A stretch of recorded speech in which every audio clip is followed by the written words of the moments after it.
61 வயசான ஜெயம்மா வீட்டில் அப்போ ஃபோன் இல்லை. ஸோ அவங்க பொண்ணுக்கிட்ட ஃபோன் பேசணும் அப்படின்னு சொல்லி அவங்க பக்கத்து வீட்டில் ஒரு நெய்பர் கிட்ட ஃபோன் வாங்கி பேசலாம் அப்படின்னு சொல்லி ஜூலை 15 3:30 அவங்க நெய்பர் வீட்டுக்கும் போகிறாங்க. அதை கட் பண்ணி ஜூலை 21 காலையில் ஒரு 12 இருக்கும். அந்த ஜெயம்மா வீட்டு பக்கத்தில் உள்ள ஒரு ஆற்றுல ஒரு ரெட் கலர் சூட் கேஸே பார்க்குறாங்க. ஒரு ஆள் நடந்து போகிற ஒரு ஆள் வந்து பார்க்குறாங்க.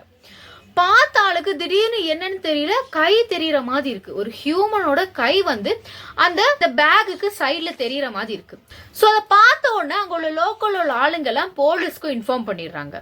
சம்பவ இடத்துக்கு வந்த போலீஸ் வந்து டக்குன்னு இந்த பேக்கையும் எடுத்து சைட்ல வச்சு ஓபன் பண்ணி பார்க்கும்போது தான் தெரியுது அது வேற யாரும் இல்லை, இப்போ நான் சொன்ன அந்த ஜெயம்மா தான். ஜெயம்மாக்கு அன்னைக்கு என்ன ஆச்சு, இந்த வீடியோல ஃபுல்லா அதை தான் நம்ம டீகோட் பண்ண போறோம். Welcome to Usha the dark report. 61 வயசான ஜெயம்மா வந்து ரொம்பவே ஃப்ரெண்ட்லி டைப், எல்லாத்துக்கிட்டையுமே டக்கு டக்குன்னு பேசிடுவாங்க. ஸோ அவங்க பக்கத்துல உள்ள நெய்பர் கூடயும் ரொம்பவே ஃப்ரெண்ட்லியா பேசுற ஒரு ஆள் தான் இந்த ஜெயம்மா. ஸோ இந்த ஜெயம்மா வந்து அவங்க பையன் கூட தான் அந்த வீட்டுல வாழ்ந்துட்டு இருக்காங்க. அவங்க பையனோட ஒய்ஃப் குழந்தைங்க எல்லாருமே ஒரே வீட்லயே தான் வாழ்ந்துட்டு இருக்காங்க.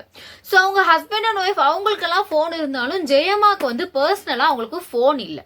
ஸோ இந்த மாதிரி டெய்லியும் ஃபோன் பேசுறதுக்காக, அதாவது எப்பவாவது ஃபோன் இல்லாத நேரத்தில் ஃபோன் பேசுறதுக்காக நெய்பர்ஸ் கிட்ட இருந்து ஃபோன் வாங்கி பேசுறது அவங்க வந்து ஒரு நார்மலான எப்பவும் பண்ற ஒரு விஷயமா வச்சிருக்காங்க இந்த ஜெயம்மா.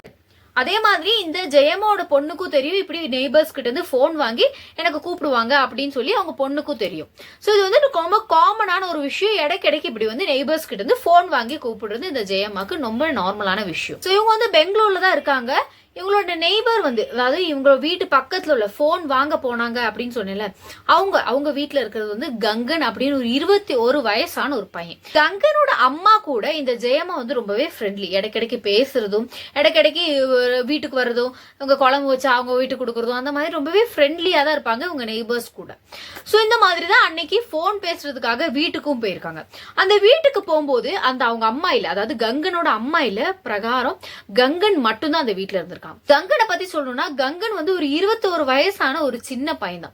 இதுக்கு முன்னாடியே பெட்ரோல் பங்க்ல எல்லாம் வேலை பார்த்துட்டு இருந்தா, இப்போ வந்து அவன் வந்து வீட்டுல தான் ஜாப்லெஸ்ஸா தான் இருக்கான். ஸோ வீட்டுல தான் ஃபுல் நேரமும் இருக்கான். இதுக்கு முன்னாடி அவன் பெட்ரோல் பங்க்ல இருக்கும்போது அவனுக்கு நிறையவே பைசா கிடைச்சிச்சு. இப்போ வந்து வீட்டுல இருக்கறனால அவன் வந்து கேம்ல ரொம்பவே டைம் ஸ்பெண்ட் பண்ண ஆரம்பிச்சிட்டான். எப்பவுமே அவன் போனும் கையிலமா தான் இருப்பான். ஆன்லைன் கேமிங்ல ரொம்பவே அடிக்ட் ஆன ஒரு ஆள் தான் இந்த கங்கன். ஸோ ரீசன்ட் டேஸா இந்த ஆன்லைன் கேம்ல ரொம்பவே பைசா வந்து இழந்திருக்கான் இந்த கங்கன். அதுக்கப்புறம் ரொம்பவே கடனாளியா இருந்திருக்கான். ஸோ இந்த கடன் எல்லாம் எப்படி தீர்த்துட்டு நம்ம எப்போ கேம் விளையாட தொடங்கலாம் அப்படின்னு சொல்லி இருக்கும்போது தான் இந்த ஜெயம்மா வந்து வீட்டுக்கு வராங்க. இந்த வீட்டுக்கு வந்து இந்த ஜெயம்மா வந்து காலிங் பெல் தட்டுறாங்க. ஜெகன் வீட்டுக்கு கதவை ஓபன் பண்ணி கொடுக்குறான். வாங்க எப்படி இருக்கீங்கன்னு கொஞ்ச நேரம் பேசுறாங்க. பேசும்போது தான் ஜெகன் ஒன்று நோட் பண்றான். அவங்க கழுத்தில் உள்ள தாலி, கையில் உள்ள ரிங் எல்லாம் பாக்குறான். காதுல கம்மல் எல்லாமே தங்கம். ஏதாவது ஒரு பிளான் போடணும், என்ன பண்ணலாம் அப்படின்னு கங்கன் யோசிச்சுட்டு இருக்கும் போதுதான் இந்த ஜெயம்மா வந்து ஆட்டோமேட்டிக்கா வந்து விழுறாங்க. ஸோ இப்படி இவங்க கிட்ட இருந்து இந்த பைசாவை எப்படியாவது அடிச்சிடணும் அப்படின்னு சொல்லி யோசிச்சுட்டு இருக்கும் போதுதான் ஜெயம்மா இப்படி எனக்கு ஃபோன் பேசணும், ஒரு நிமிஷம் ஃபோன் தரியா அப்படின்னு கேட்டிருக்காங்க. ஸோ இதே மாதிரி கங்கனும் வந்து எடுத்து ஃபோன் கொடுக்குறான். இவங்க பேசிட்டு இருக்கும் போதுதான் கங்கன் வந்து ஃபுல் பிளானுமே போடுறேன். இவங்களை வந்து கொலை பண்ணாதான் நமக்கு வந்து இந்த கேம் எல்லாம் ஃபர்தரா விளையாட முடியும் அப்படின்னு சொல்லி அங்கேயே ஜெயம்மாவை கொலையும் பண்றான்.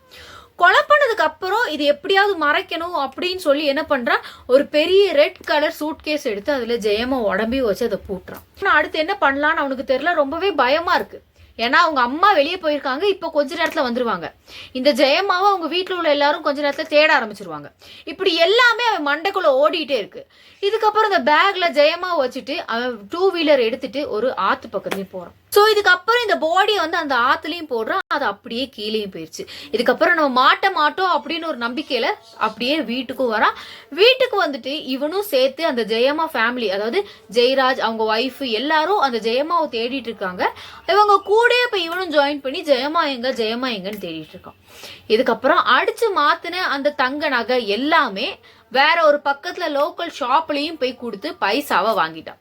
இதுக்கப்புறம் ஃபர்தரா அவன் கேம் விளையாட தொடங்கிடலாம்ல அப்படின்னு சொல்லி இந்த பிளான் எல்லாம் முடிச்சு சந்தோஷமா இருக்கான். ஓகே, இதுக்கப்புறம் அவன் பாடி, அதாவது ஜெயம்மாவை இனி யாரும் பார்க்க முடியாது, தண்ணியில போயிட்டாங்க. இதுக்கப்புறம் ஜெயம்மாவை யாரும் கண்டுபிடிக்க மாட்டாங்க அப்படின்னு ஒரு நம்பிக்கையில இந்த கங்கனுக்கு அப்போ தெரியாது, இந்த ஜெயம்மா பாடியில இருந்து ரிலீஸ் ஆகிற கேஸ்னால ஆட்டோமேட்டிக்கா இந்த பாடி வந்து மேல ஃப்ளோட் ஆகும் அப்படின்னு தெரியாது இந்த கங்கனுக்கு. இதுக்கப்புறம் 5-6 நாள் அப்படியே போகுது. கங்கனும் இதுக்கப்புறம் யாரும் கண்டுபிடிக்க மாட்டாங்க அப்படின்னு ஒரு நம்பிக்கையில தான் இருந்தான். ஜூலை 15 இந்த விஷயம் நடக்குது. ஜூலை 21 காலையில ஒரு 12:30க்கு யாரோ ஒருத்தவங்க அந்த வழியில நடந்து வந்திருக்காங்க. அப்படி நடந்து வந்தவங்க ஒரு பெரிய ரெட் கலர் சூட்கேஸ் இந்த தண்ணிக்கு மேல அப்படி மிதந்துட்டு இருந்ததை பார்த்திருக்காங்க. பார்த்த உடனே திடீர்னு நல்லா ஜூமிங்கா பார்த்திருக்காங்க. பார்க்கும்போது ஒரு கை வந்து அந்த ஜிப்புக்கு சைட்ல தெரிஞ்சிருக்கு. இதை பார்த்த உடனே டக்குன்னு போலீஸ்க்கு இன்ஃபார்ம் பண்றாங்க. இப்படி தெரியுது, டக்குன்னு வாங்க அப்படின்னு சொன்னா போலீஸும் டக்குன்னு ஸ்பாட்டுக்கு வராங்க. பார்த்து அந்த பாடி எடுத்து பார்க்கும்போது தான் தெரியுது ரொம்பவே டீகம்போஸ் ஸ்டேஜ்ல தான் இருந்திருக்கு. 6 நாள் ஆயிடுச்சு. ஸோ ரொம்பவே டீகம்போஸ் ஸ்டேஜ்ல இருந்ததுனால இது வந்து ஃபாரன்சிக்கு கொடுக்காங்க. ஃபாரன்சிக் வந்து டெஸ்ட் பண்ணோன்னு தான் தெரிஞ்சிருக்கு இது வந்து ஜெயம்மா தான். ஜெயம்மாவோட ஃபேமிலிக்கு கூப்பிட்டு இது வந்து அவங்களா அப்படின்னு கன்ஃபார்ம் பண்ணிக்கோங்க அப்படின்னு சொல்லி அந்த ஃபேமிலி மெம்பர்ஸையும் கூப்பிட்டு விட்டுருக்காங்க. ஆனா அவங்களுக்கும் கண்டுபிடிக்க முடியல, ஏன்னா ரொம்பவே டீகம்போஸ் ஸ்டேஜ்ல இருந்ததுனால. ஸோ லாஸ்ட் டைம் எங்க அம்மா இந்த ட்ரெஸ் தான் போட்டிருந்தாங்க அப்படின்னு சொல்லி போலீஸ் கிட்டையும் சொல்றாங்க. அப்பதான் போலீஸும் கன்ஃபார்ம் பண்றாங்க இது வந்து கண்டிப்பா ஜெயம்மாவா தான் இருக்கும். போலீஸும் உடனே கண்டுபிடிக்க ஆரம்பிச்சிருக்காங்க. ஏன்னா லாஸ்ட் டைம் இந்த ஜெயம்மா போன வீடும் அந்த கங்கனோட வீடு தான். அதாவது கங்கன் இருக்கும் போதுதான் அந்த வீட்டுக்கு ஜெயம்மா போயிருக்காங்க. அதே மாதிரி அதுக்கப்புறம் ஜெயம்மாவை யாருமே பார்க்கல. சோ அங்க இருந்து தான் கேஸ் வந்து தொடங்குது. சோ அங்க இருந்தா இன்வெஸ்டிகேஷன் தொடங்குறாங்க இந்த போலீஸும். அதுக்கப்புறம் சிசிடிவி கேமரா எல்லாம் பார்த்ததுக்கு அப்புறம் அதை கன்ஃபார்மே பண்ணிட்டாங்க.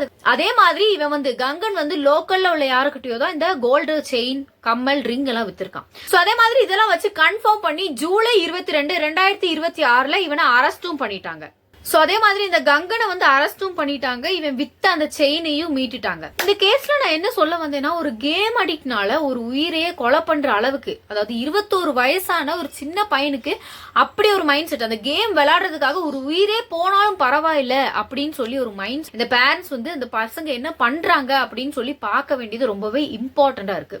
இல்லனா இந்த மாதிரி அவங்க பேரண்ட்ஸ் முன்னாடியே பார்த்திருந்தாங்கன்னா இந்த மாதிரி ஒரு கேஸ் நடக்காம, இந்த மாதிரி ஒரு கிரைம் நடக்காம அவங்க அப்பவே தடுத்திருக்கலாம். போன் கொடுக்கறது தப்பு இல்ல, ஆனா ஓவரா அன்லிமிட்டடா கொடுக்கறது ரொம்பவே தப்பு. இந்த மாதிரி கிரைம் ரிலேட்டட் வீடியோக்கு நம்ம சேனலை சப்ஸ்கிரைப் பண்ணுங்க. தேங்க்யூ.